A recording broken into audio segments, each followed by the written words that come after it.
तो यहाँ पर आपके पास एक काइनेमेटिक्स का प्रॉब्लम है based on very basic definition of instantaneous velocity and average velocity. तो पोजीशन टाइम ग्राफ दे रखा है आपको and this is semi circular shape, ये आपको गिवन है, ये आपका सेमी सर्कुलर शेप है पोजीशन टाइम ग्राफ की।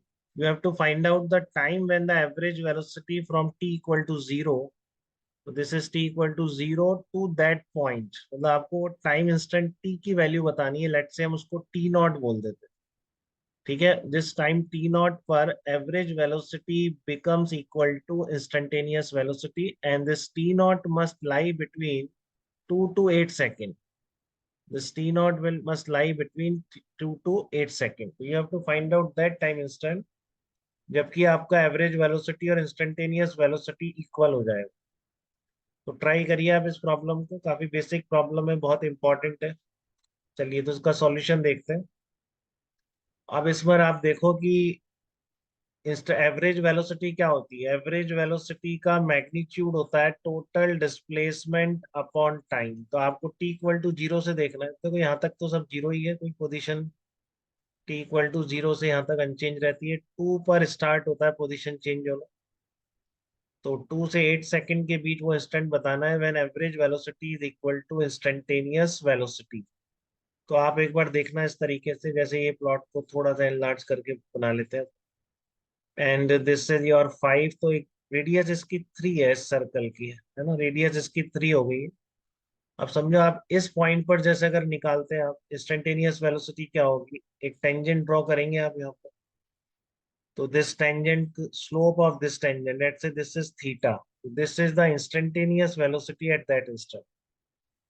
और इस इंस्टेंट तक एवरेज वेलोसिटी क्या होगी, that is this total displacement which is x naught, suppose this is x naught by, let's say this instant is t, यहाँ से यहाँ तक की डिस्टेंस हो गई t, तो आपकी एवरेज वेलोसिटी होगी दिस अपॉन t।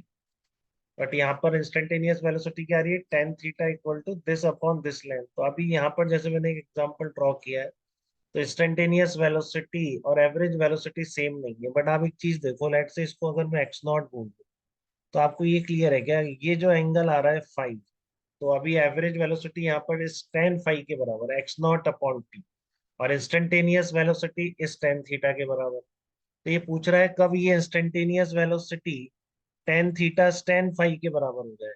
तो अब अगर आप देख पा रहे हैं, बहुत सिंपल जो चीज है इसके अंदर, कि ये कब होगा ऐसा, कि जब आपकी टेंजेंट जो है, ठीक है, इस पॉइंट पर जो आप टेंजेंट ड्रॉ करेंगे एट एनी पॉइंट, अगर वो टेंजेंट आपकी ओरिजिन से पास होगी, होगा एक टेंजेंट पक्का होगी जो ओरिजिन से इससे पास होगी, तो इस इंस्टेंट पर आप चेक कर लो। अब आप कहते हो टेंजेंट का स्लोप इंस्टेंटेनियस वेलोसिटी है, तो let's say this is alpha, तो टेन अल्फा यहाँ पर इंस्टेंटेनियस वेलोसिटी होगा। और अगर एवरेज की बात करेंगे तो आप देख लो यहाँ तक, ये distance let's say x not है और ये टी है, तो एक्स नॉट बाई टी तो आपका कहलाएगा एवरेज वेलोसिटी, तो वो भी टेन अल्फा के बराबर। ये पॉइंट क्लियर है सबको, कि जब ओरिजिन से टेंजेंट आपकी, मतलब जो टेंजेंट है इस एक्स टी प्लॉट पे, जब वो ओरिजिन से पास हो रही है, तो at that instant average velocity and instantaneous velocity are equal.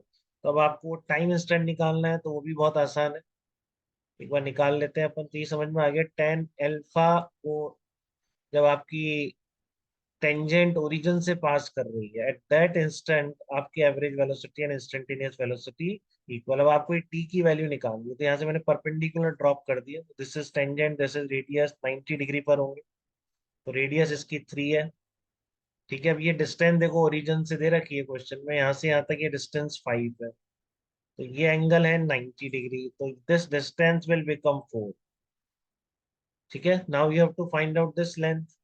तो अल्फा कितना आ गया यहाँ पे, टेन अल्फा इक्वल टू 3/4 बोल सकते हैं राइट एंगल ट्राइंगल से, it means alpha equal to 37 degree. तो now to find out this time, क्या करना होगा आपको, ये आपकी लेंथ है, ये भी तो एक राइट एंगल ट्राइंगल बन गया। तो क्या मैं बोल सकता हूँ कि जो टाइम पूछ रहा है that is equal to 4 cos alpha, 4 cos alpha, और that is equal to 4 cos 37।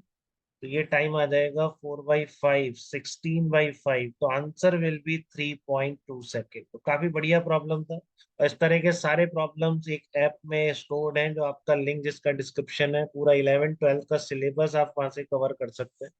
तो उसको एक बार डाउनलोड करके चेक करिए, उसमें डेमो में दिखा रखा है किस तरह। एक पहले नो हैंड रिटन नोट्स होंगे, फिर सारे उसको एक्सप्लेन करने वाले वीडियो में कंप्लीट कवर्ड है आपका जेई एडवांस मेंस नीट, उसमें कोई बाहर से नहीं हो सकता। बेसिक लेक्चर्स हैं, काफी ज्यादा इंपॉर्टेंट। आप 9th 10th में अगर एनएससीजेएस टारगेट करते हैं तब भी आपके लिए इंपॉर्टेंट है, आप उससे बिल्कुल शुरू से फिजिक्स समझ सकते हैं। ठीक है बेटा।